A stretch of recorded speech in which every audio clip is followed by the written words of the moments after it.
antes Sí, de comenzar. dale, arranca con la inicial y dale, Rosalba. Ya estamos en grabación, no hay problema por esa parte.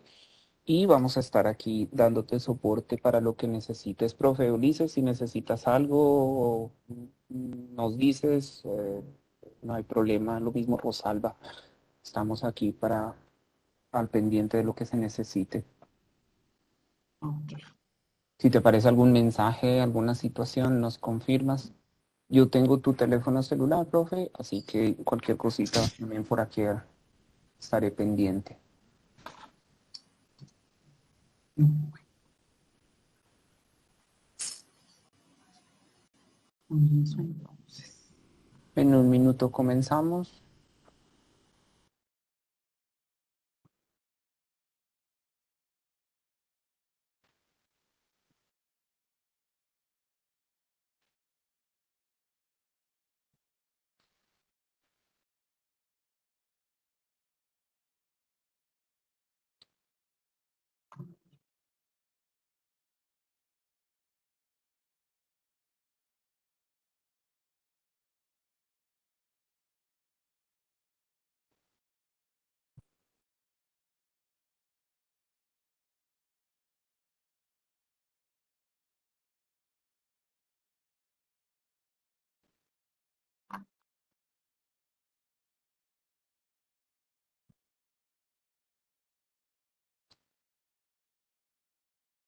Dale. Hola, buenas tardes. Bienvenidos al seminario Aprendiendo Ambientes Virtuales. En esta ocasión con el doctor Ulises Domínguez Merlando y nuestra moradora, la profesora Rosalba Lemos, a quien le damos la bienvenida. Profe Rosalba, buenas tardes. Muy buenas tardes. Sean ustedes bienvenidos a este espacio del seminario Aprendiendo en Ambientes Virtuales, hoy martes 21 de marzo del 2023. Mi nombre, como lo dijo el profesor Darío, es Rosalba Lemos González, soy profesora ahora cátedra de la Facultad de Humanidades y Artes de la Universidad Autónoma de Occidente y miembro del grupo de apoyo pedagógico de esta misma universidad. Hoy tenemos como invitado al seminario Aprendiendo en Ambientes Virtuales al profesor Ulises Domínguez Merlán, jefe del Centro para la Excelencia de la Universidad del Norte de Barranquilla, Colombia, quien nos hablará de espacios de interacción, relación y comunicación en entornos virtuales para consolidar verdaderas experiencias de aprendizaje. ¿Qué experiencia de aprendizaje quiero que vivan mis estudiantes al interactuar en la virtualidad? El profesor Ulises Domínguez Merlano es psicólogo y magíster en psicología de la Universidad del Norte, jefe académico del Centro para la Excelencia Docente y profesor catedrático de psicología desde hace 32 años de la Universidad del Norte. Ha sido autor de diversos artículos científicos y es compilador de 3 series de libros de investigación e innovación educativa en educación superior del Centro para la Excelencia Docente y Ediciones Uninorte. Ha participado en la maestría en educación como tutor y jurado de investigación por más de 20 años en temas relacionados con los procesos cognitivos, el aprendizaje y las mediaciones educativas continuas. Agradecemos al profesor su participación en este seminario, que nos permite, además de conocer experiencias de otras universidades, nutrir nuestro quehacer docente. También quiero dar la bienvenida y agradecimiento a nombre de la Vicerrectoría Académica y el Grupo de Apoyo Pedagógico de la UAO, al COLAB y a los profesores de la universidad y otras universidades por su presencia en este espacio. E informar que a partir de hoy, este espacio será híbrido, es decir, que los profesores de la Universidad Autónoma de Occidente, si así lo desean, pueden acudir al Salón 4402, donde habrá conexión proyectada del seminario a partir de este día. Entonces, con Dale. esto, le damos la bienvenida al profesor. Una última intervención de mi parte. Estaré mandándoles el enlace para registrar su participación y conocer sus opiniones sobre cómo se está desarrollando el seminario. Así que a través de el chat de Webex les estaré enviando. Si lo llenan una vez, pues no es necesario que lo llenen. 2 veces, pero sí les pedimos su colaboración para registrar su asistencia y conocer la opinión de cómo lo estamos haciendo para, por supuesto, mejorar. Sería esa la última intervención. Profesor Ulises, bienvenido. Perdón un momentico, yo haré otra Dale. intervención y es que el profesor quiere que esto sea una charla interactiva, entonces si en algún momento alguno tiene una pregunta, por favor levante la manito allí del programa de Webex para que sepamos si él puede darle la palabra e intervenir en el momento justo. Listo, ahora sí, profe, quedamos en sus manos. Muchas gracias. Buenas tardes, ¿me escuchan bien? Ok. Bueno, la idea es que podamos compartir un rato sobre este tema interesante del diseño de entornos virtuales que realmente comprometan a nivel cognitivo, a nivel afectivo, a nivel socioemocional a los estudiantes que participan y por supuesto al tutor, a los tutores que estén involucrados. Esto es todo un reto porque en la literatura encontramos cosas que nos parecen obvias de hacer en los entornos virtuales, sin embargo, cuando uno visita estos entornos, se encuentra con mucha mezcla de contenidos y contenidos materiales, pero en ningún momento resalta la presencia social y cognitiva de los participantes, que digamos es un elemento crucial para el aprendizaje y para darle vida a esos espacios en línea. Entonces la idea es que podamos conversar, ustedes puedan hacer preguntas. Para eso, pues quienes están conectados los voy a invitar a que ingresen, bien sea tomando con su celular la imagen del código QR que está aquí a mi izquierda, o ingresan al enlace que dice Book Club y al código que aparece aquí del lado derecho. Van aquí abajo, yo voy a empezar a mirar quiénes están conectados, de tal manera que pudieran participar y así pues hacer visible sus pensamientos, sus sugerencias, sus preguntas.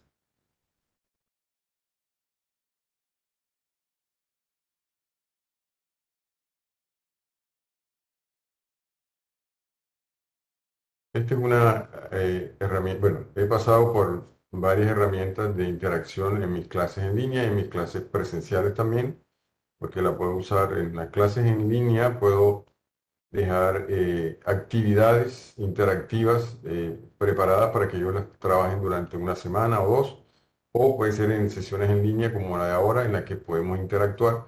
También la uso en mis clases presenciales, que son de martes a viernes a las 6:30 de la mañana, y pues siempre me gusta hacerle preguntas diagnósticas, preguntas intercaladas a lo largo de las explicaciones, de tal forma que se mantenga esa conexión con los estudiantes con respecto a la temática que estemos trabajando en un momento dado.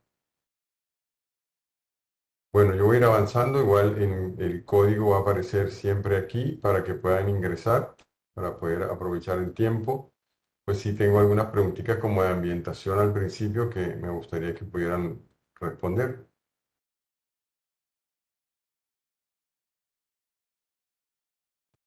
Bueno, si ustedes tuvieran que definirse de alguna manera y yo les preguntara quiénes son ustedes, la idea es que me puedan decir yo soy, pero expresándolo a través de un olor, un aroma, un sabor, un color, una forma o una metáfora o cualquier otra forma que ustedes quieran comunicar aquí para compartir entre todos. Muy bien. Ya tenemos una primera respuesta. Pasión, persistencia, color, color naranja y también naranja. Rafael levantó la mano. Sí, es que discúlpeme, pero no, no sé cómo hacer para activar esta Bueno, posibilidad de escribir. aquí arriba, ya entró a la herramienta. No. No, es que le estoy dando clic a mi equipo y no me responde, entonces no sé qué será. Bueno, aquí arriba aparece la dirección que puede ponerla en el navegador. Dice bookclub.com y luego usa este código. No me deja copiar nada, no sé por qué.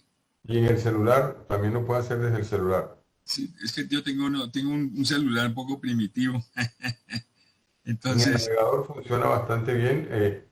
La idea, bueno, aquí al principio como para ir conociéndonos un poco, no directamente a través del nombre, sino a través de ciertas cosas. Por ejemplo, aquí vemos esperanza, círculo, color, chocolate, pasión, naranja, dulce y persistencia. Son esas formas. Muy bien. Vamos a avanzar. La frase que más pronuncio en el día. ¿Cuál es la frase que a ustedes los caracteriza?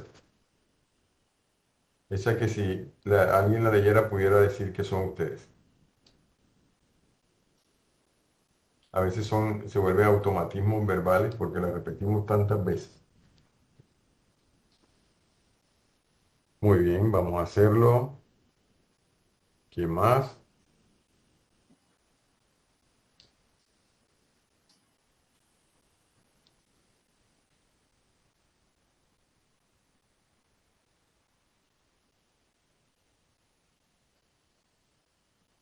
Ok, super guau. ¿Quién más se anima a decir su frase cotidiana?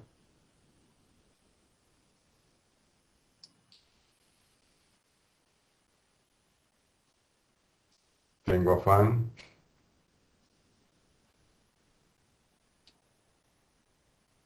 Hace un rato usé una parecida porque yo salí de la reunión y dije, tengo algo que hacer ya y algo similar. ¿Y eso por qué? Otra. ¿Alguna más? O dos más y avanzamos. Surprise. Soluciones.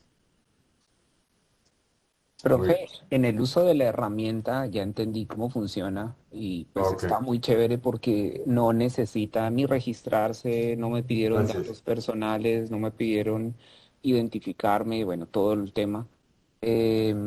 ¿Cómo rastrea, ante tanta flexibilidad, cómo rastrea que sus estudiantes estén conectados?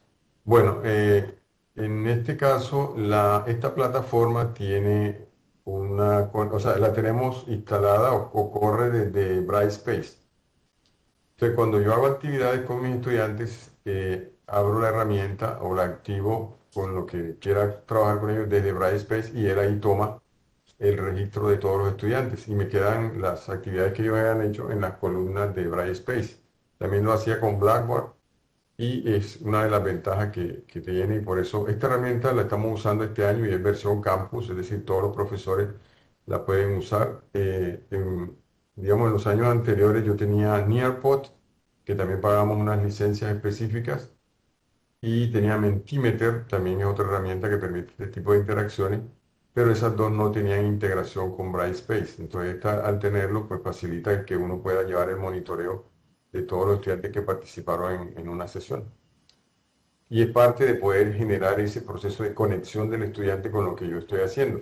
Muchas veces este tipo de actividades se basan en presentaciones y el discurso del invitado y no permiten que los participantes de alguna manera puedan hacer actividades. Aquí puedo hacer lluvia de ideas, pareamiento, preguntas de opción, preguntas abiertas, una serie de actividades que van a depender de la intención que tengan en un momento determinado. Por ejemplo, en la mañana de hoy les hice un quiz, luego desarrollamos la clase, hubo preguntas de desarrollo de esta misma herramienta y al final les volví a hacer un quiz similar para ver cómo estaba el proceso. Bueno, ¿cuál es la opinión de ustedes ante las siguientes afirmaciones? 1 sería muy en desacuerdo y 5 muy de acuerdo en estos 5 aspectos. Hoy siento que dormí bien y pude descansar, me siento concentrado y alerta, estoy emocionado por esta conferencia en línea, estoy preparado a participar y hacer preguntas y hoy me siento abrumado por las exigencias del semestre. ¿Qué pueden decirme? Tenemos 11 conectados y básicamente es una valoración. Muy bien. Tenemos 2 respuestas.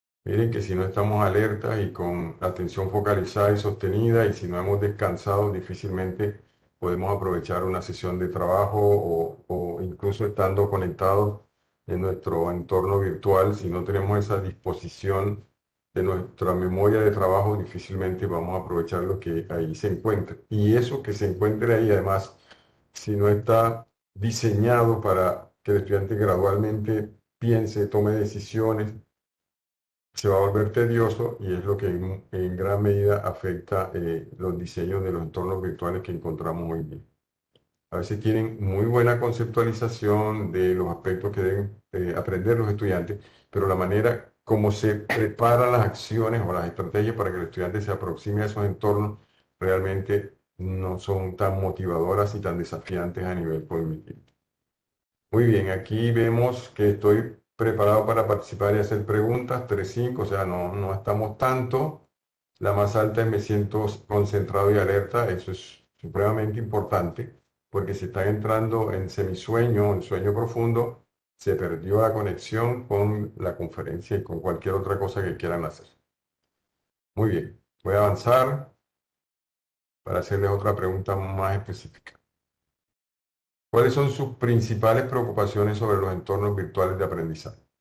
¿Qué es lo que más les preocupa o se les vuelve un reto al momento de diseñar un entorno virtual o de actuar como tutor en un entorno virtual? ¿Qué me quieren compartir? Bueno, aquí yo puse un tiempo que se va a vencer, pero lo voy a quitar. De hecho, puse muy poquito tiempo.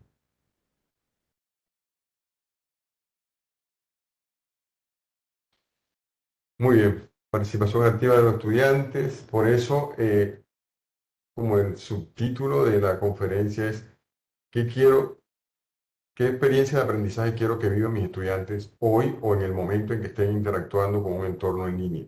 Porque debo pensar siempre desde la perspectiva de cómo involucro a nivel cognitivo, a nivel emocional, a los estudiantes. Porque a veces pensamos en cómo voy a mostrar este contenido o cómo voy a dosificar este contenido, pero no estamos pensando en qué es lo que debe hacer el estudiante aparte de leer. O sea, cuál es el reto que le voy a plantear que realmente lo involucre en el proceso. Y ahí es donde básicamente voy a conversar sobre lo que hemos estado haciendo en la universidad, lo que se ha vuelto un reto porque no se consigue de la noche a la mañana, lo que dice la literatura actualizada sobre ese aspecto, y al final les voy a mostrar unas matrices de actividades que pudieran ustedes revisar para inspirarse y hacer las de ustedes. Es decir, ¿cómo hago para que realmente todo eso se dé? La participación permanente del estudiante en estos entornos virtuales. Muy bien, aquí está la interacción, mantener la atención, la parte de los conceptos que es importante porque ahí viene un tema muy trascendental aquí que tiene que ver con la sobrecarga de la memoria de trabajo o la sobrecarga cognitiva, que son estudios que se han dado en los últimos años, dado que el estudiante no solo debe comprender la temática, sino la manera como el profesor presentó la temática y la fluidez con que maneja la plataforma o el recurso tecnológico en el cual se está desempeñando en el entorno virtual. Todo esto confluye para terminar generando a la larga una sobrecarga si el estudiante no lo maneja apropiadamente.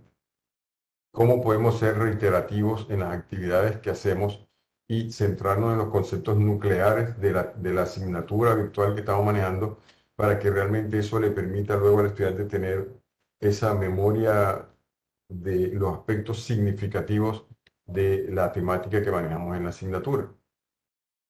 Voy así rápidamente a comentarle aquí, una de mis asignaturas que he manejado más de 30 años tiene que ver con, llamémoslo neuroaprendizaje o llamémoslo neurociencia cognitiva del aprendizaje o algo así.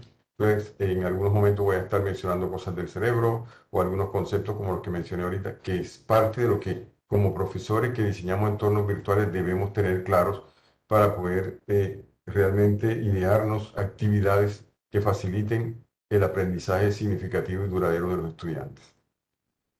Aquí voy a comenzar con una cita de Linda Nielsen. Nosotros tuvimos la oportunidad de, tenerla a ella durante año y medio por videoconferencia porque fue en plena pandemia, acompañando a grupos de profesores con todo el tema de autorregulación del aprendizaje. Y con ella estuvimos trabajando algo que se empezó o empezamos a trabajar en el diseño de entornos virtuales.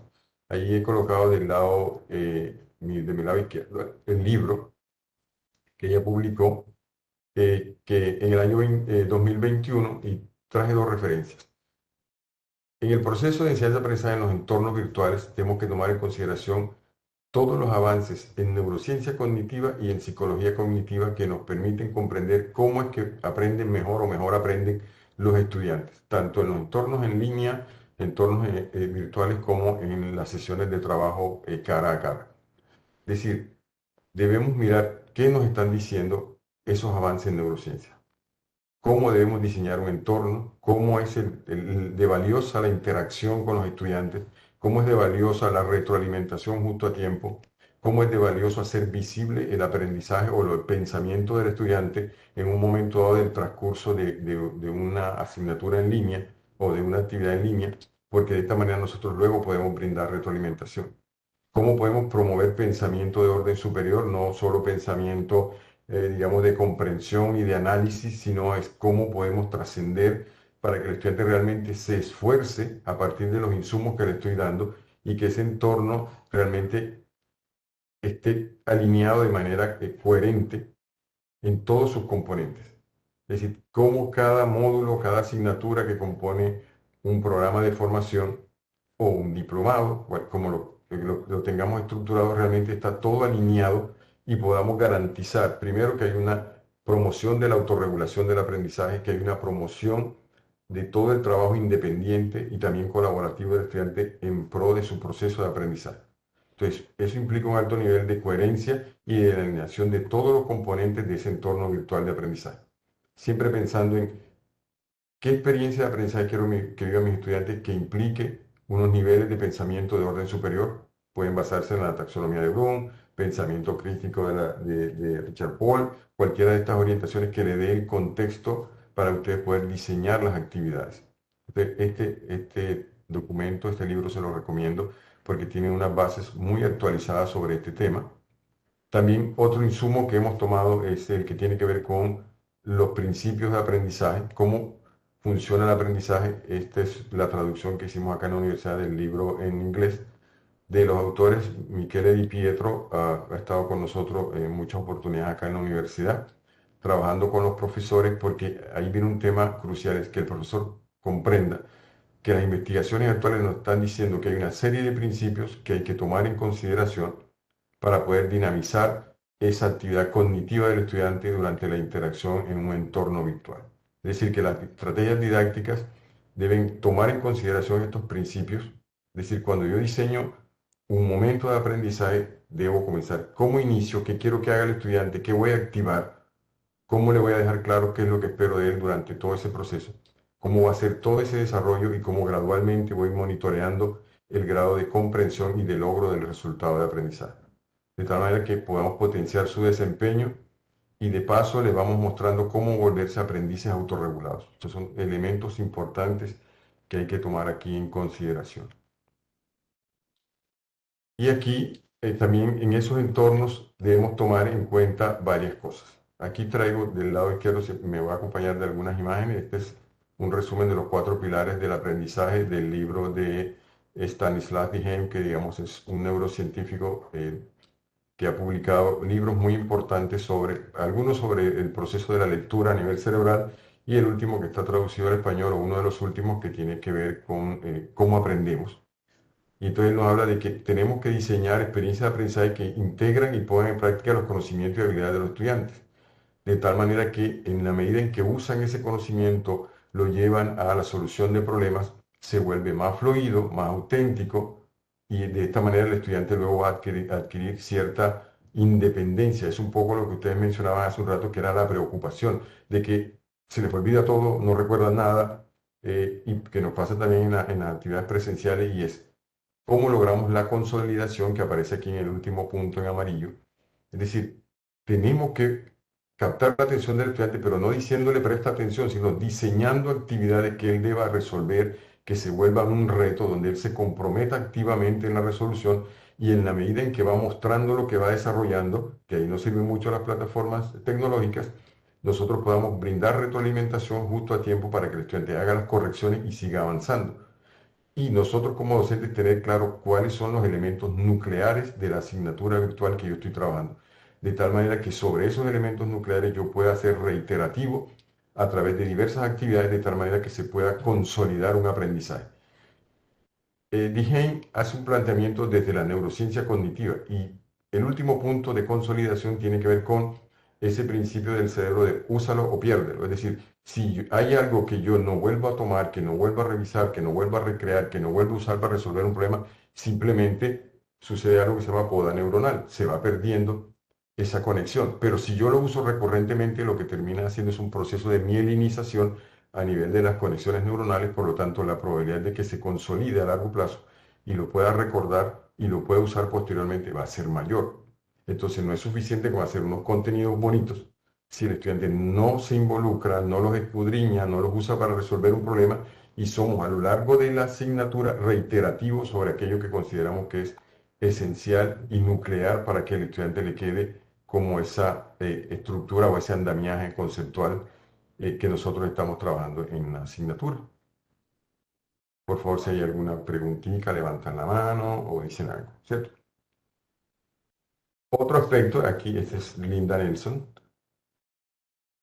Adoptar prácticas de diseño de cursos virtuales centrados en procesos de autorregulación, es decir, que el estudiante asuma la responsabilidad de su proceso de aprendizaje porque le estamos exigiendo de manera gradual que responda a retos, que resuelva actividades. Eso va a lograr mejorar la atención, que el estudiante sea más autónomo, y para ser más autónomo tenemos que diseñar actividades muy bien estructuradas, muy bien redactadas, evitando ambigüedades, evitando sobrecarga de información o información redundante. Es decir, vamos a lo relevante, a lo nuclear, de tal manera que el estudiante en el desempeño, en la medida que va mostrando cómo resuelve las tareas y le damos retroalimentación, él va adquiriendo más autoeficacia, es decir, va sintiendo que es capaz de lograr y de avanzar. Y además, si eso lo hacemos en trabajo conjunto entre los profesores y grupos pequeños de estudiantes, se genera un sentido de comunidad y de pertenencia social que es vital para poder afianzar ese aprendizaje y poderle agregar ese valor, digamos, socioemocional a la experiencia. Por eso ahí el segundo punto es interactividad, la conexión social, el sentido de comunidad que viene de la interacción entre estudiantes y profesor, y entre estudiante y recursos, contenidos y tecnología. Digamos que este es como uno de los puntos centrales sobre el que yo siempre hago énfasis. A veces los entornos virtuales parecen un libro plano, frío, donde uno entra y ve que hay unos contenidos y dos cositas que hacer. Y a veces me he encontrado con cursos donde, en afán de automatizar las respuestas, el estudiante revisa un contenido que elaboró el profesor con unos diagramas, unas ayudas visuales, de pronto un video, y luego vienen unas preguntas de opción o un match o una interacción. Ahí el estudiante sigue estando solo. Entonces, ¿cómo creamos realmente experiencias de aprendizaje donde él pueda interactuar con nosotros? Donde realmente sea un proceso dinámico, donde realmente sea un proceso retador y no sentir que uno se sentó a ver una pantalla y luego sale y queda con la sensación de que nadie supo que existió y nadie supo que interactuó. Entonces es un punto central que hay que trabajar. ¿Cómo va a ser la experiencia socioemocional y cognitiva del estudiante en un entorno virtual, involucrándose en un trabajo colaborativo y compartido con el resto de participantes? Es un reto porque en la medida en que involucremos más cooperación y más colaboración, implica que los estudiantes tienen que llegar a mayor número de acuerdos, pero esa es parte de la dinámica de ese proceso de aprendizaje. Otro punto es el rol de los estudiantes y de los tutores virtuales. Como lo hemos venido mencionando, estos entornos virtuales deben conferir al estudiante un carácter activo y proactivo en su proceso, es decir, debe asumir la responsabilidad de revisar, participar, resolver, y que eso que resuelva tiene retroalimentación, en gran medida una retroalimentación a tiempo, una retroalimentación dirigida al proceso, detallada y, como vamos a ver más adelante, que sea dialógica. Es decir, no es, y aquí hay un detalle que es la parte más complicada en los entornos virtuales.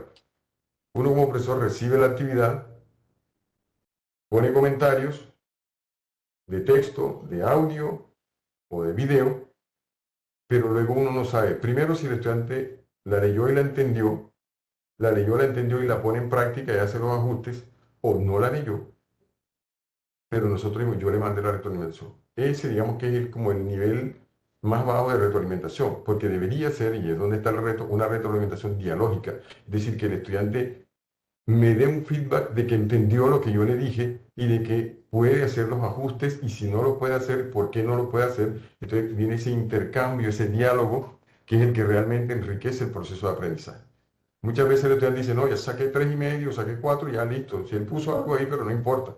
No, ese no importa, entonces no tiene sentido ponerlo. El estudiante tiene que sentir que él trabaja y que nosotros le vamos a dar una retroalimentación justo a tiempo, no 2 meses después o 2 semanas después, sino en la medida de lo posible, en periodos cortos de tiempo. Y ahí viene el tema de qué tan creativos somos para diseñar actividades que tampoco vayan en contra de nosotros y nos dejen sin tiempo para hacer cualquier otra cosa. Ahí nos apoyamos en la tecnología, como lo voy a mostrar un poquito más adelante. El estudiante va a ser autónomo, pero nosotros como profesores lo vamos a orientar y lo vamos a acompañar en el proceso. No lo vamos a regañar, no lo vamos a castigar, lo vamos a acompañar. Y acompañar, que es también la palabra clave en el Centro para la Excelencia Docente, es cómo vamos con él en las dificultades y en los logros hasta que pueda llegar a la meta que nos hemos propuesto desde el comienzo de un curso virtual o de un programa de formación. Aquí hay un tema importante y que viene del proyecto cero de hacer visible el pensamiento, es brindarle al estudiante oportunidad para que resuelva actividades. A la larga es que él se rete a sí mismo y luego ponga en evidencia a través de lo que dice, de lo que escribe, de lo que resuelve, lo que ha aprendido, lo que no ha aprendido, lo que está distorsionado o lo que está deficiente. Si yo no le coloco retos al estudiante de esa manera, difícilmente voy a saber cómo va su proceso de aprendizaje. No podemos leer la mente del estudiante, pero sí podemos, a través de lo que escribe y de cómo resuelve un problema, inferir lo que está pasando internamente. Porque a la larga nunca vemos el aprendizaje, vemos una ejecución de lo que el estudiante ha aprendido bajo los parámetros de lo que le pedimos que hiciera.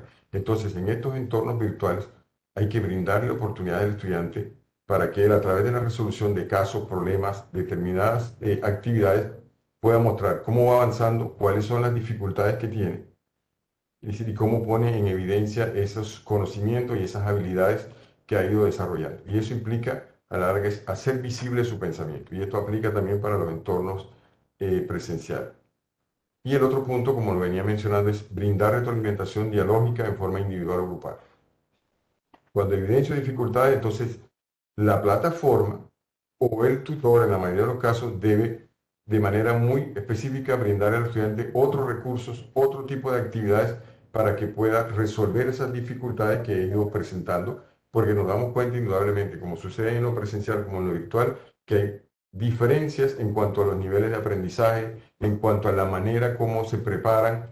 Entonces, eso también va a implicar hacer retroalimentación justo a tiempo y diseñar actividades adicionales para que el estudiante pueda ir avanzando a la par del resto de compañeros de su curso. Porque si pensamos en un curso estándar y homogéneo, no estamos pensando en los estudiantes, estamos pensando en los contenidos.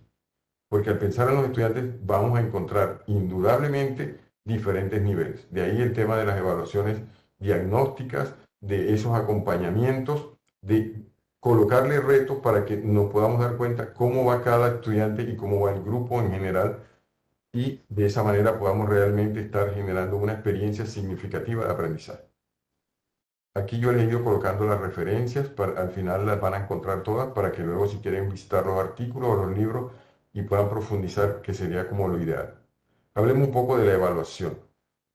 Voy a citar algunos autores aquí y que han trabajado mucho también en los entornos virtuales, que a veces no lo tomamos en cuenta, pero la evaluación se vuelve como en un elemento crucial que potencia el aprendizaje, porque el estudiante se va a preparar para aquello sobre lo cual lo van a evaluar o le van a hacer una puesta en escena de algo, o sea, tiene que hacer una rendición de cuentas, como dicen en la literatura en inglés. Entonces, si esa evaluación que yo le coloco a él tiene un bajo nivel de exigencia cognitiva, así se va a preparar. Si la evaluación que yo le voy a poner es de opción múltiple, así se va a preparar. Si la evaluación que yo le voy a colocar es de libro abierto, retadora, que implica que no solo es acceder a esos conocimientos, sino cómo usarlo para dar respuesta al planteamiento que le estoy haciendo, el nivel de exigencia cognitiva es muchísimo mayor, igual que cuando puedo hacer a partir de construcción de artefactos, resolución de problemas, de casos, que puede presentarlos de manera oral o de manera escrita. Cada uno tiene un nivel de exigencia cognitiva diferente Por lo tanto, cada uno va a tener un impacto sobre lo que el estudiante a la larga se lleva como experiencia de aprendizaje. He escuchado estudiantes que dicen, no, no te aprendas el autor porque como es de opción múltiple, cuando lo veas ahí vas a saber cuál es. Indudablemente te está diciendo que esa no es la mejor manera de prepararse. No es prepararse para sacar una nota. Básicamente es como prepararme como si le fuera a enseñar a otro. Eso es un nivel de exigencia cognitiva mucho más alto. Entonces, ¿cómo vamos a hacer eso para que cada actividad, bien sea a través de evaluaciones formativas o sumativas, implique un alto nivel de exigencia cognitiva, lo cual va a redundar en la preparación que tiene que hacer el estudiante para dar respuestas a esas demandas de una evaluación? Y otro aspecto importante que es lo que menos se da, porque las evaluaciones a veces son injustas y no hay tantos momentos para que el estudiante se rete a sí mismo y demuestre por dónde va. Entonces, dos puntos claves: que sea justa y alentadora. Justa en la medida en que ellos conozcan y estén de acuerdo con los criterios a través de los cuales serán evaluados. Los estudiantes saben de antemano cómo va a ser la evaluación. Normalmente no es de opción múltiple.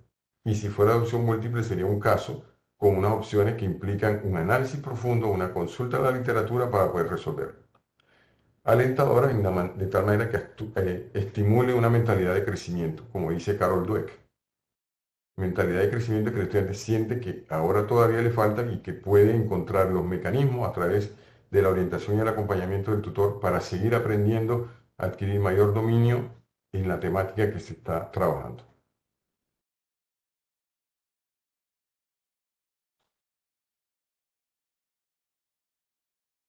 Los resultados de las evaluaciones, tanto formativas como sumativas, nos van a dar la oportunidad de tener evidencias de todos los estudiantes y así poder brindar retroalimentación y poder ajustar el curso o el desarrollo de los cursos o el curso que va a seguir el módulo que yo estoy trabajando. No sé si soy claro con esto.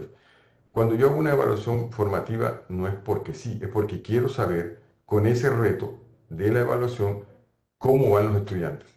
¿Qué tanta claridad conceptual hay? ¿Qué tanta capacidad hay para aplicar los conocimientos? Y si no la hay, ¿qué ajustes debo hacer en la programación que yo tenía para realmente ir acorde con ese desarrollo del estudiante? Porque lo que sucede es que los contenidos todos están, y el problema de usted como estudiante es avanzar y llegar hasta allá.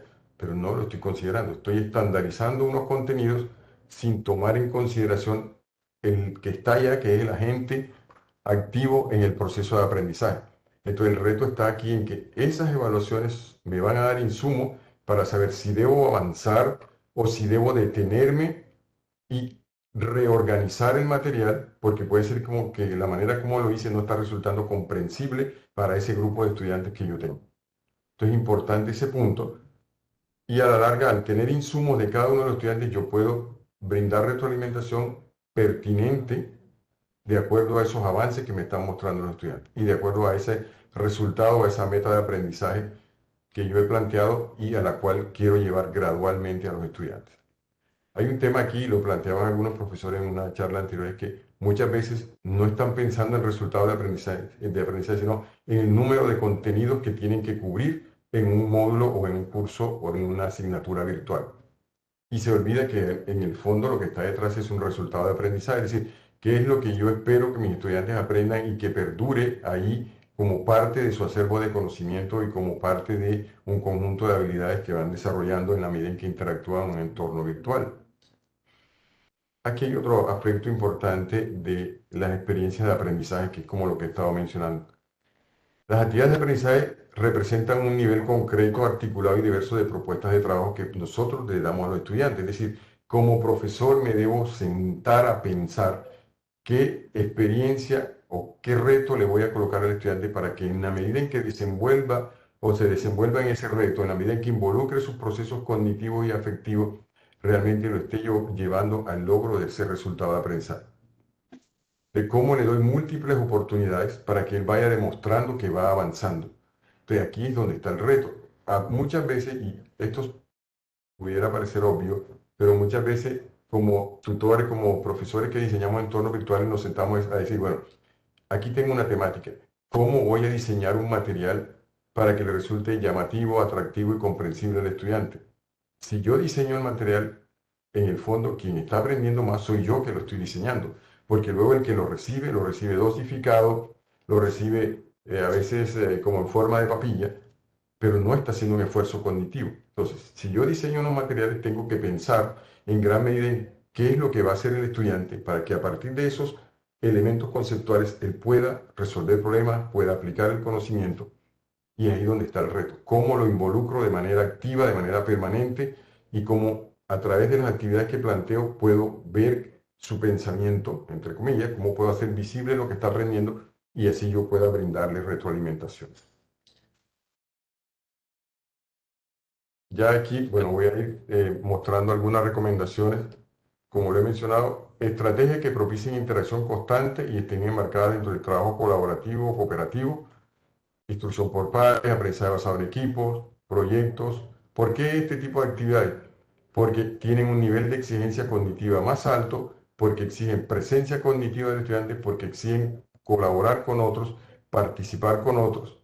Y un poco el ideal que he planteado en algunos entornos virtuales disruptivos es que pudieran tener como esos entornos de las gafas Oculus, donde se conectan 4 o 5 estudiantes en ese micromundo a interactuar, a conversar y a resolver un problema, y no solo a través de la pantalla de un computador, que es lo que por lo menos tenemos ahora. Crear estrategias que impliquen el diálogo, la sinergia entre los estudiantes alrededor de una temática y del profesor, por supuesto, y de manera gradual vayamos monitoreando cómo van avanzando en esos aprendizajes.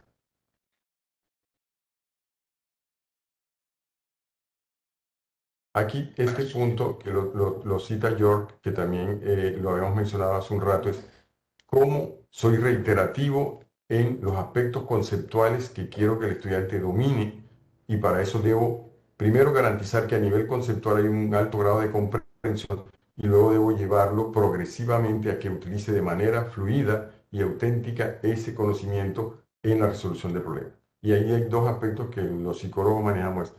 ¿Cómo hago que el estudiante entre en disonancia cognitiva con lo que está aprendiendo y cómo luego gradualmente luego lo llevo a que haga insight cognitivo? Es decir, ya comprendí, ya me la pillé, ya sé cómo aplicar el conocimiento en la solución de un problema. Esos son los retos cognitivos que uno debe plantearle al estudiante para que realmente se motiven alrededor de la temática que nosotros estamos manejando en los entornos virtuales. Pero estos autores son reiterativos en eso.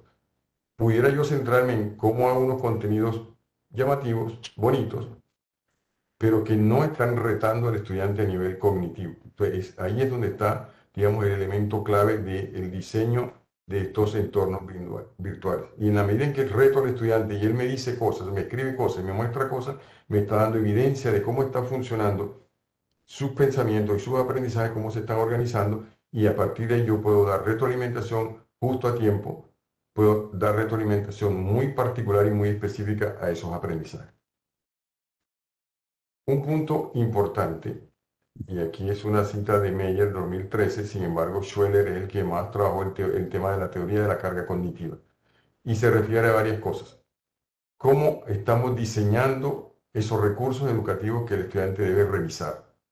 ¿Cómo estamos dando las instrucciones? Por un lado, cada temática tiene una carga cognitiva intrínseca, es decir, un nivel de complejidad. Y por otro lado está la carga cognitiva extrínseca que le imprime el tutor en la medida en que diseña instrucciones comprensibles, en la medida en que dosifica la temática en función del grado de complejidad, en la medida en que evita las ambigüedades, en la medida en que evita información redundante o irrelevante, porque si se conjuga que es complejo el tema, que las instrucciones no son claras, que no está presentado un medio comprensible, pues lo que va a suceder es que sobrecarga de la memoria de trabajo o sobrecarga cognitiva en términos generales, y el estudiante va a tender a procrastinar, va a tender a desistir sobre esa experiencia de aprendizaje o buscar otras alternativas de solución. Un poco los estudiantes estratégicos es que hay que avanzar y hay que sobrevivir porque esto no lo entendemos. Entonces eso es lo que queremos evitar. Esto es un elemento clave que aplica tanto a los entornos virtuales como a los entornos presenciales. Cómo evitamos la sobrecarga de la memoria de trabajo y cómo generamos cargas cognitivas pertinentes en la medida en que podemos identificar el grado de complejidad de la temática. Entre más compleja, debemos fragmentarla en unidades significativas, o chunk, como llaman en inglés, para que sea comprensible, para que podamos llevar a través de actividades en las que no es solo que el estudiante lea y lea y lea hasta que entienda, es cómo diseño actividades de aprendizaje para que él, al involucrarse en esas actividades y acudir a esos recursos educativos que debe aprender, realmente logre la experiencia de aprendizaje. Que puede ser, como llaman algunos estudiantes, que así es más doloroso. Doloroso no, implica mayor esfuerzo cognitivo, pero a la larga redunda en una mejor experiencia de aprendizaje. Otro punto importante es cómo utilizo las tecnologías de información y comunicación. Aquí hemos estado trabajando en la universidad con la propuesta de Cole, que es el enfoque de las 3G de las TIC, como lo llama ella, que básicamente es como, y aquí están unos códigos QR donde ustedes pueden acceder a unos materiales hechos en Swipe, que es una plataforma de Microsoft. Y básicamente esos 3G son cómo hacer el engagement, es decir, cómo involucrar al estudiante en la experiencia de aprendizaje. Luego, cómo logramos que el uso de la tecnología agregue valor a la experiencia de aprendizaje. Muchas veces vemos la plataforma que puede hacer 1000 cosas y sin embargo subimos un PDF o subimos un Genially para que el estudiante vea qué bonito hicimos algo, pero detrás ¿dónde está lo adicional? Porque a veces podemos hacer o lograr más con recursos convencionales que con ciertas parafernalias tecnológicas. Entonces, ¿cómo busco realmente recursos tecnológicos que agreguen valor a la experiencia de aprendizaje, que enriquezcan esa experiencia de aprendizaje, que muestren o representen el conocimiento de diferentes perspectivas para que el estudiante logre realmente una mayor comprensión? Y lo otro, la última es cómo logro que el estudiante lleve esos recursos para seguir aprendiendo fuera del entorno virtual, es decir, que lo haga parte de su experiencia cotidiana. Cómo lo llevo a que haga cosas fuera del entorno virtual para que recoja información o para que siga aprendiendo. Entonces está el tema del engagement, está el tema del enriquecer la experiencia de aprendizaje y del extender el aprendizaje fuera del aula. Entonces, esta concepción es mucho más comprensible para la mayoría de los tutores y profesores en entornos virtuales, pero le da una concepción clara del valor que puede tener la tecnología versus volverse un ruido o subutilizar el recurso tecnológico con solo hacer unos contenidos medianamente llamativos a nivel visual. Hacer uso, y aquí ya voy terminando, hacer uso de estrategias que permitan mantener la presencia social, emocional y cognitiva de los estudiantes. Esto implica varias cosas. Cómo diseñamos los retos a nivel cognitivo que el estudiante debe ir resolviendo, más que centrarnos en contenidos específicos. Cómo promovemos el trabajo en grupo, cómo promovemos la retroalimentación y la interacción como parte de esa presencia social, emocional y cognitiva de los estudiantes. Y aquí hay una gráfica que les coloqué de una investigación del 2012, que básicamente muestra un poco la conexión entre las evaluaciones diagnósticas, que terminan siendo una especie de evaluaciones formativas, las actividades o retos que le planteo al estudiante, el rol de las evaluaciones formativas que me van a indicar si la siguiente actividad es pertinente o debo ajustarla o debo detenerme, porque hay muchos estudiantes que me han mostrado en los resultados de la evaluación formativa que todavía no hay un suficiente nivel de comprensión o no hay una suficiente claridad para aplicar el conocimiento a la resolución de un problema. Y es una dinámica de interacción hasta cuando necesariamente nuestros entornos nos piden evaluaciones sumativas, donde ya todo ese proceso anterior ha preparado al estudiante para enfrentar un reto, digamos, con un nivel de impacto mayor en cuanto a notas que tiene que ver con la evaluación sumativa. Entonces, esto plantea que no son cursos eminentemente estándar. Claro, cuando se diseñan entornos virtuales uno trata de buscar que sean lo más generalizables y estándar posible, pero al hacer esto estamos ignorando el ritmo de aprendizaje de cada participante. Y la manera de saber cómo van es a través de colocar retos expresados en actividades de aprendizaje y que eso a la vez sirva como una manera de valorar o de evaluar cómo van avanzando en el logro del resultado de aprendizaje, si debemos detenernos o si debemos seguir avanzando.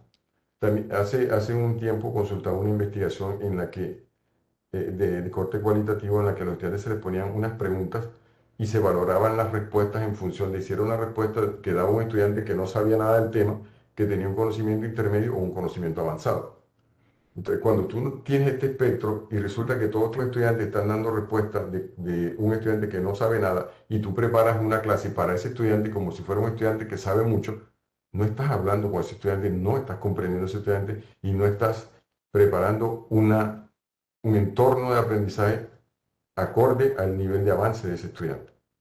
Entonces viene el tema de la frustración,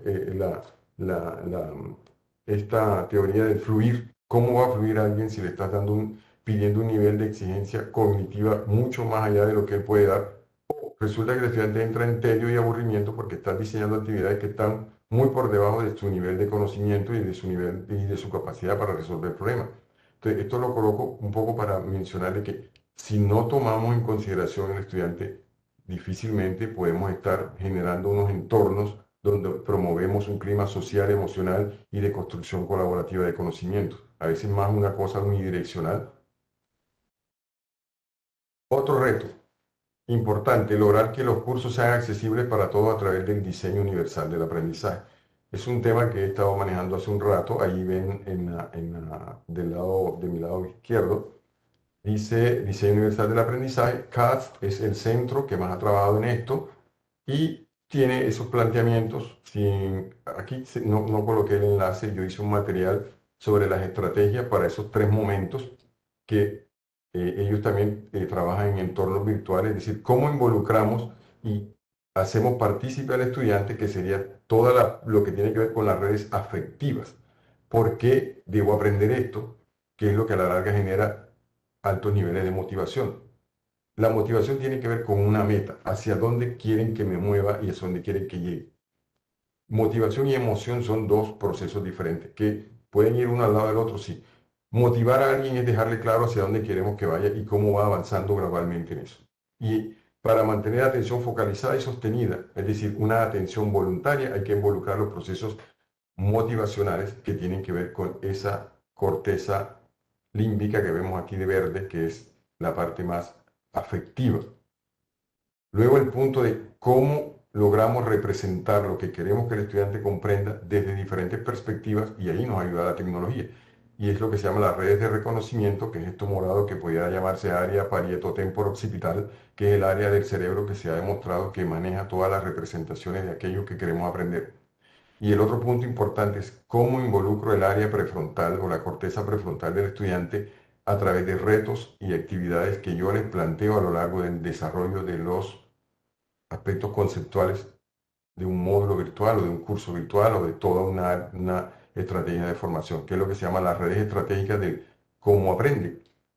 A veces en los entornos virtuales se quedan con los 2 primeros o con el segundo. Representan de diversas maneras los contenidos, pero no están colocando actividades suficientemente retadoras y permanentes para que el estudiante haga evidente o haga visible sus aprendizajes y nosotros podamos brindarle retroalimentación y reajustar el curso que llevamos o el desarrollo que llevamos en un curso en un momento determinado.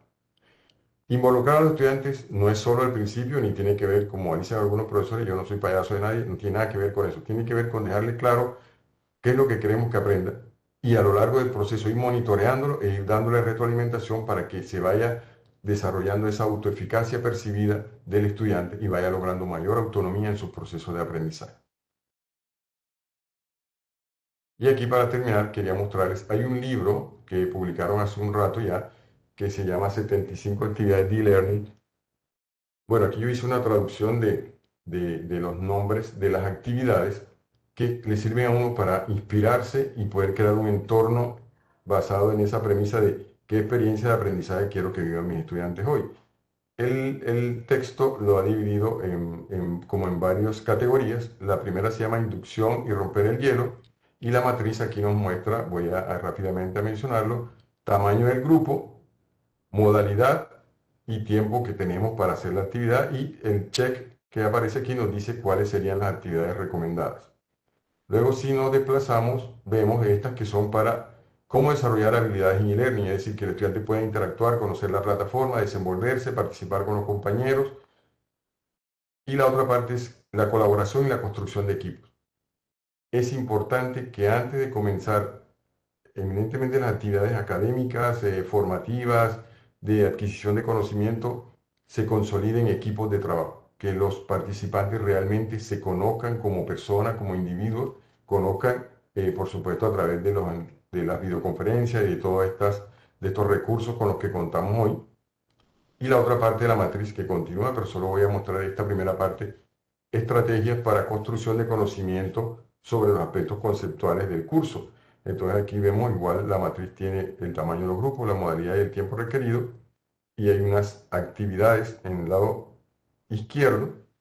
Cada una, por supuesto, en el libro tiene un paso a paso y unas recomendaciones, incluso de recursos tecnológicos que se pudieran usar, un poco para que nos vayan dando idea de, tengo que pensar no en cómo pongo bonito el contenido, sino cómo diseño actividades que involucren a los estudiantes a nivel cognitivo con un nivel alto de exigencia cognitiva, cómo hago que entre ellos interactúen para generar esa construcción de conocimiento, y ahí puedo apoyarme en el aprendizaje entre pares, evaluación entre pares, la retroalimentación y la heteroevaluación que hace el profesor, y esto lo que va a implicar es un proceso muy, muy dinámico en el que realmente el estudiante siente que hay una presencia en ese entorno virtual que él puede aportar y que puede recibir de retorno información y apoyo de sus compañeros y de sus tutores.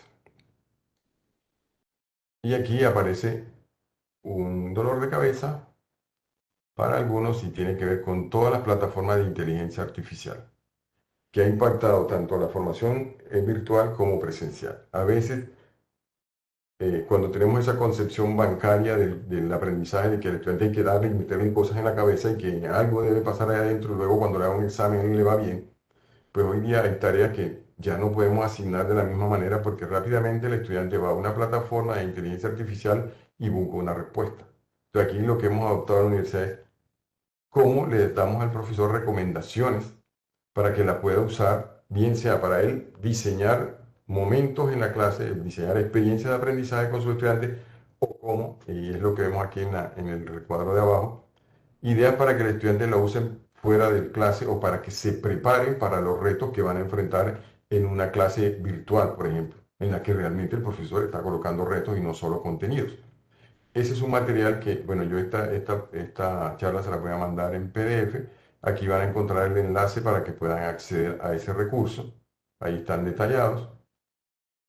Y por último, para terminar, es algo que he venido conversando con colegas y es cómo podemos realmente crear entornos virtuales disruptivos en el que estemos pensando gradualmente en los avances de la tecnología, cómo podamos apoyarnos en estas plataformas de inteligencia artificial para que los estudiantes profundicen, sigan aprendiendo, para que interactúen entre ellos, generen comunidades de aprendizaje entre estudiantes en estos entornos inmersivos.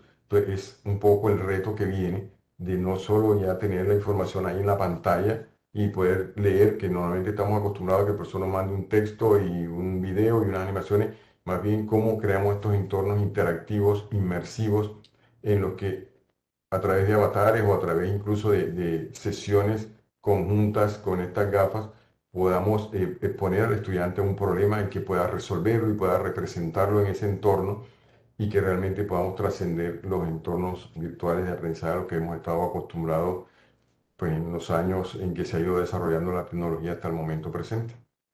Bueno, eso es lo que quería compartir con ustedes. No sé si tienen preguntas o algo que comentar.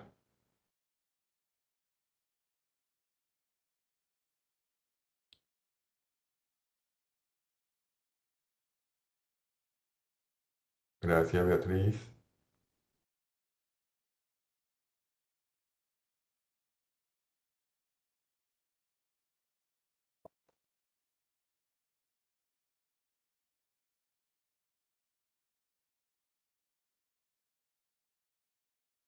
Muy bien, no sé, creo que no hay preguntas. Podríamos finalizar. Bueno, profesor Ulises, le agradecemos muchísimo. Yo me voy a tomar la tarea de hacer una pequeña relatoría de lo que usted nos presentó. Y en ese espacio, pues si alguno de nuestros compañeros... bueno, Milton dice que... no, mentiras, que no tiene dudas. No tiene dudas. Si alguno de nuestros compañeros profesores en el momento de hacer la relatoría les surja una duda, pues es el espacio propicio para que aprovechemos la presencia del profesor y podamos preguntarle. Entonces el profesor nos plantea algo muy interesante y es que en los ambientes virtuales necesitamos ambientes que comprometan a nivel afectivo y no solamente cognitivo a los estudiantes e incluso a nosotros los profesores. Y nos invita a hacer un recorrido por la neurociencia y la psicología cognitiva que nos permite comprender cómo se aprende y cómo promover el pensamiento superior, porque es que a veces nos abocamos solamente en el ejercicio de plantear actividades sin estar muy enterados de los nuevos avances de estas ciencias que nos permiten, pues, por lo menos ubicarnos en cómo es que aprende el cerebro y cómo aprende en estos medios virtuales. También nos hace caer en cuenta de que los ambientes virtuales deben además de promover las capacidades personales y las capacidades grupales y nos insiste en la importancia de la interacción que debe haber entre los estudiantes y entre los estudiantes y el profesor. Nos recuerda que el nivel de coherencia y alineación de todos los instrumentos que usamos debe ser alto para que esto permita cumplir con los objetivos trazados por cada una de las asignaturas. El profesor nos hace un recorrido a partir de varios autores y nos invita a tener en cuenta unos principios para el diseño de actividades de aprendizaje que permitan potencializar ese nivel de aprendizaje. Y en ellos no solamente entra la atención, sino el compromiso activo, la retroalimentación a partir del error y la consolidación, sin olvidar los elementos nucleares de cada una de las asignaturas. Nos hace mucho énfasis en que se debe estar involucrado socioemocional y cognitivamente en la experiencia para que se logre tener los resultados esperados y que los estudiantes deben tener, cada uno en este proceso debe tener un papel. Los estudiantes deben tener un carácter activo y proactivo. Los profesores debemos acompañar, no solamente regañar, a veces señalar, sino mostrar cómo avanza y qué dificultades se da en el proceso para hacer visible el pensamiento de los estudiantes, proponer actividades que permitan que ellos expresen abiertamente y sin miedo lo que está sucediendo con su aprendizaje, con su pensamiento e incluso con sus emociones. Para mí fue muy, muy especial cuando el profe propone que si el curso piensa solamente en lo estándar, no está pensando en los estudiantes, sino en los contenidos. Y que la evaluación, como siempre, debe ser un elemento que potencie el aprendizaje. Deben ser retadoras, justas y alentadoras para los estudiantes. Y las experiencias deben tener diferentes, digamos, contenidos, deben ser diferentes actividades y deben haber múltiples oportunidades para los estudiantes de tal manera que ellos se vean retados, motivados y emocionados y no simple y llanamente exigidos.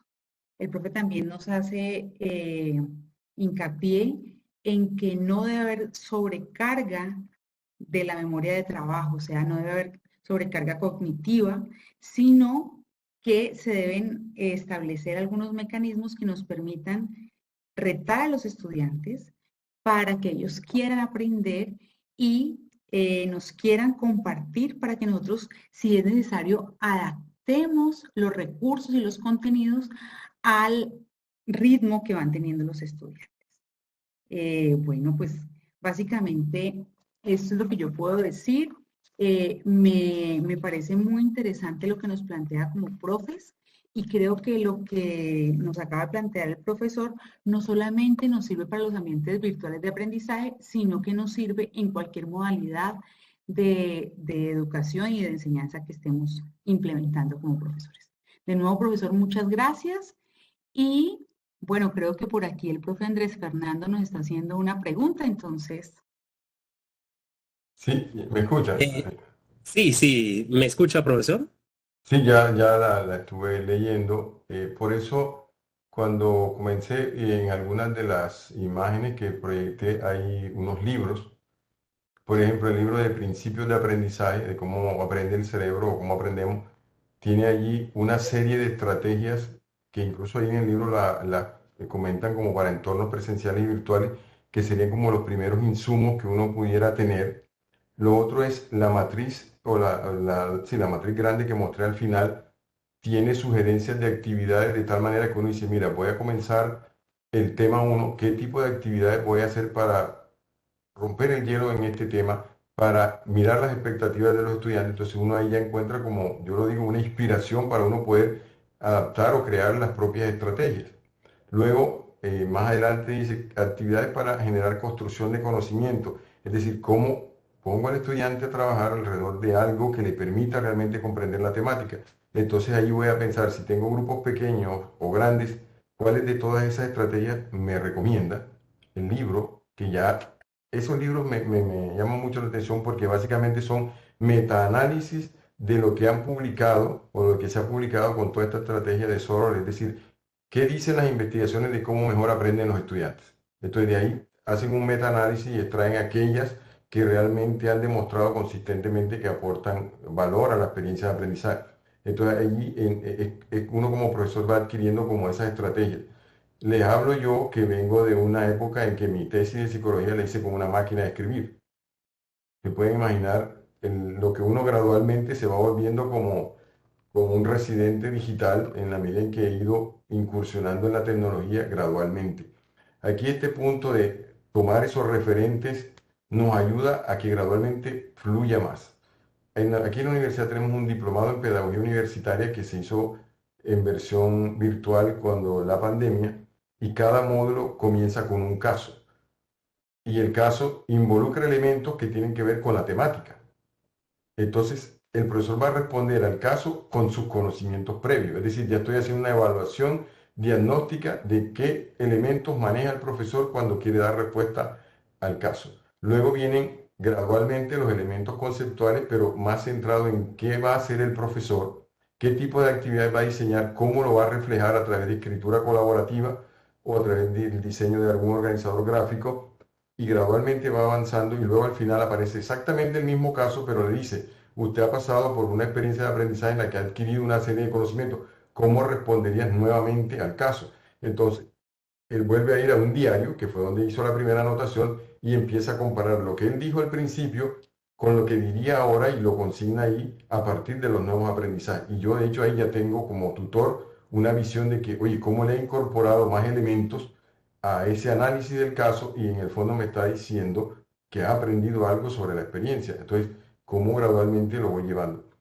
Por la experiencia que tengo de acompañar a profesores, al principio lo más complicado es que el profesor deje de pensar en cómo pone bonito los contenidos. Me dice, no, pero es que aquí yo quiero una columna, aquí quiero un video, aquí quiero un párrafo. Y yo digo, pero ¿qué quieres que hagan los estudiantes? Eso también no es en vez de, sino además de, o sea, además de hacer un contenido llamativo, bien organizado, segmentado para no generar sobrecarga de la memoria de trabajo, es qué tipo de actividades va a hacer el estudiante antes, durante y después, que son los que a la larga van a redundar en el aprendizaje. Porque un estudiante sentado leyendo una pantalla de computador con algo que hizo el profesor, realmente el nivel de exigencia cognitiva no es tan alto a cuando tú le exiges que además de comprender lo que le has mostrado, tiene que hacer algo, resolver algo, y eso realmente es como el reto. Y aquí sirven mucho las plataformas. Yo he usado Nearpod, que es una plataforma que es como para hacer lecciones interactivas. Está Mentimeter y está esta que se llama Booklab, que permite ponerlas como por consulta del estudiante. Se diseña toda la secuencia y el estudiante la consulta en el momento que considere, en el tiempo que le hemos dado para desarrollar la actividad, y ahí va interactuando y el tutor que tenemos va dándole retroalimentación a cada participante. Entonces aquí es como progresivamente nos vamos nosotros como tutores y diseñadores de cursos haciendo de esos recursos, y gradualmente ya fluyen, como decía incluso este neurocientífico francés de los pilares del aprendizaje. Es decir, cómo luego eso ya lo hemos interiorizado, que cuando nos sentamos como docente a diseñar un curso virtual, ya las cosas empiezan a salir de manera mucho más natural. Incluso el libro de de Elizabeth Berkley, sobre actividades de trabajo colaborativo también nos da, porque las tiene organizadas por categorías. Y el libro de técnicas de assessment de Thomas Angelo también tiene muchas estrategias de evaluación formativa organizadas por categorías que cuando uno las tiene a la mano, uno dice, mira, esta me sirve. Hay una que se llama paper de un minuto, es decir, ¿qué aprendí en más de 70 palabras? Y la otra se llama el punto fangoso, es decir, ¿qué no he podido entender todavía? Y eso a uno como tutor le da idea de que, oye, la mayoría de los estudiantes de mi curso me están diciendo que no entienden X aspecto o que X tema, debo hacer algo con eso. Entonces miren que son técnicas sencillas, pero que uno en la medida en que las va revisando, se va familiarizando con ellas, las va interiorizando. Estos recursos yo los tengo diseñados en unos Google Sites que son de acceso libre, pues tocaría que mañana, por ejemplo, me escriban y yo se los mando y ya luego los pueden compartir todos y los pueden consultar y así pueden ir teniendo como más insumos para diseñar. Porque a veces si uno se pone, como digo yo, a capela a pensar qué hace, es mucho más difícil. Pero si ya las investigaciones me están diciendo cuáles son las cosas que mejor funcionan, yo como profesor puedo decidir aquellas que sean más pertinentes para mí, mi área temática o mi área disciplinar, y en función de eso empezar a adaptarlas y probar cuáles me funcionan mejor.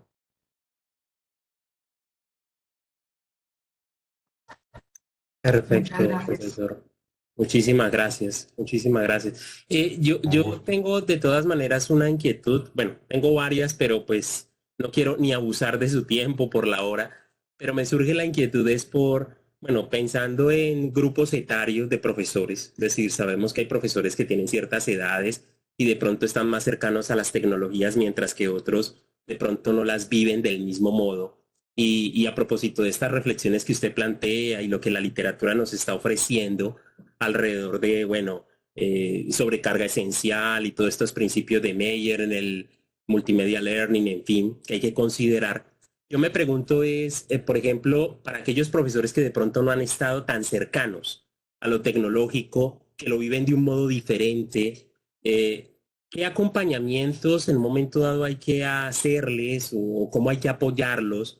Sobre todo para que ellos logren comprender, por ejemplo, lo que implica pensar en términos de las habilidades cognitivas, las exigencias cognitivas, es decir, reflexionar acerca de lo que cognitivamente demanda comprender un objeto de conocimiento propio de su campo y en esa misma medida cómo articularlo a las diferentes actividades de forma gradual para que el estudiante realmente pueda desarrollarlo. Sí, bueno, aquí nosotros en el Centro para la Excelencia Docente tenemos como el lema o el aspecto clave es acompañamiento. A ese tipo de profesores que te refieres, hemos durado en promedio 2 años y 3 años en acompañamiento hasta que logran hacer el insight y logran hacerlo en el contexto de aquello que hemos identificado que es como esa ruta que los motiva.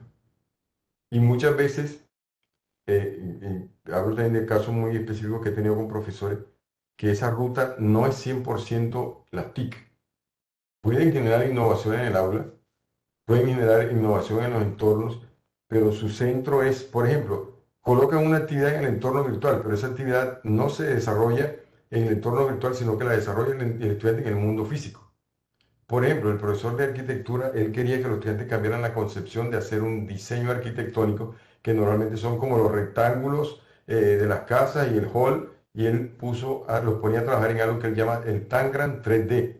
Pero no era hacerlo en un entorno en línea, era que el estudiante físicamente lo diseñaba, tomaba las fotografías, las subía y hacía la correspondiente justificación. Entonces, miren que, no sé si logro expresarlo claramente, el profesor logró involucrar un trabajo activo de los estudiantes, pero más con elementos físicos, y la tecnología era como el medio en el cual ellos se comunicaban, porque definitivamente hay profesores que no tienen la motivación ni la disposición, y por más que lo fuerces, a la larga lo que termina generando un alto nivel de frustración.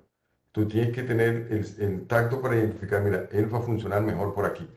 Recuerdo que él llegó molesto y me decía, aquí me mandaron para que ustedes me acompañen, yo no quiero saber ningún diplomado, yo no quiero hacer nada. Y el profesor, no se preocupe, siéntese aquí y vamos a ver qué es lo que usted normalmente hace en clase. Y a partir de ese proceso de conversar es que uno puede hacer el acompañamiento. Porque a veces uno no oye, sino que empieza a disparar las cosas que a uno le funcionaron, cuando el otro realmente lo que quiere es que escúchame y dime a ver por dónde puedo caminar. Y entonces ese es un poco el tema del acompañamiento gradual que debemos hacer con los profesores que ya tienen, o sea, que ni siquiera es la edad, es que en algún momento de su vida decidieron que la tecnología no iba a ser algo importante ni central, pero lamentablemente en su área disciplinaria, si son profesores, la van a tener que usar. Entonces, ¿en qué medida no son, decidieron ser visitantes esporádicos de la tecnología? Porque cuando alguien independiente de la edad decide ser un residente digital, es alguien que la tecnología es vital para ellos. Es que esas son como las dos concepciones que subieron en algún momento. Nativos e inmigrantes digitales, pero eso tiene que ver con la edad. En cambio, la otra concepción es residentes y visitantes. El residente es el que asumió que la tecnología, no importa que tenga 50, 60 años, va a ser parte de su vida y la va a entender y la va a usar. Mientras que el otro dice, yo sé que existe, me sirve para algunas cosas y de vez en cuando la uso. Y tenemos profesores que ellos dicen, no, yo leo los correos son los viernes, cuando uno sabe que tiene que leer el correo como 10 veces al día o más. No lo tienen instalado en el celular ni lo quieren instalar. O sea, son decisiones de vida que toman que hay que respetar y también hay que decidir si tiene el perfil para ser un docente en un entorno virtual. Que ese es otro aspecto, porque te va a decir, uno va a decir, mira, hagas lo que hagas, él no va a hacer porque no es su mundo. De pronto se disfruta una clase presencial, pero no en un entorno virtual, o de pronto se disfruta una videoconferencia con sus estudiantes, pero no un entorno virtual como lo tenemos concebido en estos momentos. Bueno, jóvenes, no sé si hay otra pregunta, ahí les dejé el correo. La No les profesora puedo Sonia Cadena hablar. quiere hacer un comentario. Adelante, profe. Estoy pidiendo un comentario. Muchísimas gracias. Bueno, primero que todo, Ulises, muchísimas gracias en nombre de la Vicerrectoría por esta presentación. Yo quería decir varias cosas, pero el tiempo se ha escapado y entonces voy a empezar diciendo que nos gustaría poder tener otra conversación contigo. Ojalá que podamos hacerlo porque lo que han quedado son una cantidad de planos que se van abriendo cuando uno, digamos, plantea este tema de las mediaciones digitales, de los entornos híbridos y demás. Y yo creo que realmente para nosotros sería muy útil en el momento además en el que estamos poder ampliar las conversaciones, abusaríamos de tu generosidad con ello. Tengo algunas, me gustan mucho las preguntas que surgen de aquí, Ulises, que tú mismo las planteas y que al final con estas nuevas categorías de visitante y de residente me gustan mucho porque realmente creo que hemos llegado a una de las conclusiones parciales y es que a lo mejor todos no nacimos para trabajar en estos entornos digitales, en estos entornos híbridos o tecnológicos o como lo que lo vamos a llamar. Y justamente, pues a propósito de las preguntas, bueno, ya no la voy a hacer, voy a cerrar con el agradecimiento y más bien el comentario de decir que lo que nos surgen son muchas preguntas. Preguntas, por ejemplo, de cómo efectivamente no quedarnos en esa tecnofascinación. A veces, y esto no le pasa solamente al visitante, al residente, al joven o al adulto, sino que eso nos puede pasar a todos. Nos fascina la tecnología y nos quedamos en el instrumento, pero no en el sentido del instrumento como un mediador para un aprendizaje profundo, esperaríamos.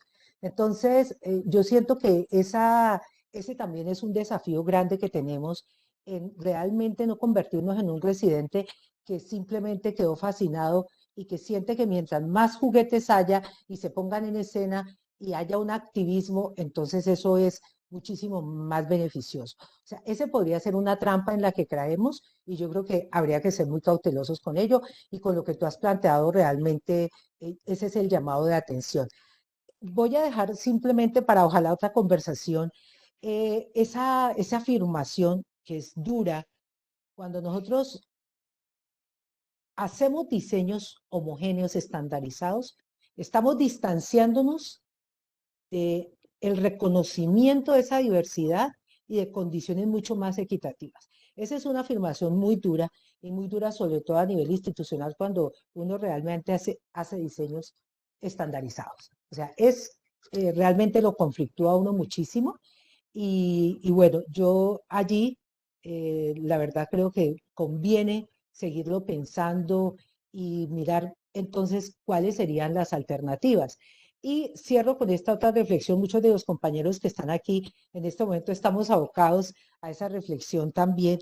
Bueno, nosotros tenemos una virtualidad asincrónica en la cual hay algunos encuentros entre el profesor, los profesores y los estudiantes. Pero hay otra tipología para nosotros que son los autogestionados, en la cual la figura de ese profesor no existe. Entonces, ¿y qué pasa allí? ¿Cuáles, digamos, qué posibilidades hay realmente con lo que la tecnología ofrece para desarrollar, para realmente lograr contribuir a la educación, al logro de esos resultados de aprendizaje, cuando esa figura no está y las rutas están perfectamente trazadas y yo tengo es que transitarlas? Entonces, para mí, Ulises, realmente ha sido una intervención extraordinaria por todas las preguntas que quedan. Hay muchísimas realmente dándome vueltas ahorita y querría, abusando, repito, de la generosidad, que pudiéramos tener otros encuentros. Por supuesto, están invitados todos los que están todavía conectados y en particular el grupo de apoyo pedagógico de la universidad. Yo sé que tendríamos allí mucho, mucho para conversar. Gracias también por las referencias bibliográficas, muchas de ellas que creo que van a ser de gran utilidad para nosotros. Y bueno, ahí quedan. Yo me quedo con preguntas y espero que en una siguiente conversación podamos ahondar un poco en ellas. Gracias también a Rosalba y a todos los colegas de la UAO y de fuera de la UAO que se conectaron. Ulises, de verdad, muchas gracias. Bueno, gracias a ustedes también gracias a ustedes por permitirme compartir estas reflexiones y el trabajo, digamos, persistente que he tenido en la universidad sobre esto. Hemos tenido retos porque todo el Centro de Educación Continuada combinó un acuerdo con una empresa diseñadora de contenidos y cuando nos los traen a nosotros los desarmamos y entonces ellos están mortificados porque era un poco el ejemplo que les ponía de que nos ponen a leer algo y luego nos dicen, bueno, de las siguientes afirmaciones, ¿cuál es falsa y cuál es verdadera? Entonces uno dice, pero ¿cuál es el nivel de exigencia cognitiva de esto? Que ya me hicieron perder media hora leyendo para hacerme una pregunta de esas, que uno la podría responder sin haber leído. Entonces no están pensando en el estudiante, no están pensando en el nivel de exigencia cognitiva y el aspecto que mantiene a un estudiante conectado en línea es qué es lo que me motiva, qué es lo que me emociona, qué es lo que me reta a seguir avanzando. Un poco lo que mencionaba ahorita, el diplomado que nosotros hicimos en pandemia era más de autogestión, de autoaprendizaje, como nosotros llamamos. Ahí nos apoyamos mucho en la propuesta de Linda Nelson, que fue el primer libro que mostré, que sería bueno que lo revisaran porque tiene unos planteamientos muy interesantes. Ella estuvo con nosotros trabajando fundamentalmente cómo fomentar la autorregulación cognitiva en los estudiantes. Ahora también estamos trabajando el tema de la autorregulación emocional porque como dice Csikszentmihalyi en el libro Fluir, en los salones muchas veces no tenemos estudiantes con problemas cognitivos, sino con problemas afectivos y disposicionales. Entonces no es un estudiante con retraso en el desarrollo, es un estudiante que no sabe por qué está ahí. Entonces son cosas que hay que considerar y bueno, por supuesto, para ya cerrar también, ahí tiene mi correo y podemos crear momentos para conversar y puntualizar sobre algunas cosas. Esas referencias bibliográficas sé que los van a ayudar. Hay algunos libros ahí que son de acceso libre que ustedes pueden descargar, ahí lo van a encontrar. El de Kolb lo estamos leyendo ahora, que es el que dice aquí, primero el aprendizaje, después la tecnología. Hace parte de uno de los clubes de lectura que tenemos con los profesores. También el de principio de aprendizaje hace parte de un club de lectura. Nosotros compramos los libros, los profesores se inscriben, máximo 10 o 12 profesores a cada club de lectura y programamos encuentros cada 15 días a una hora específica donde al profesor se le ha bloqueado ese horario para que no le pongan clases. Y ahí se va conversando gradualmente sobre cada capítulo que ya se combinó con ellos, que se va a trabajar de cada libro. El de Kolb, ella se llama Karen Kolb. Ella de hecho publicó para ISTE, que es la Asociación Internacional de Tecnología para el Aprendizaje de Estados Unidos, publicó este libro.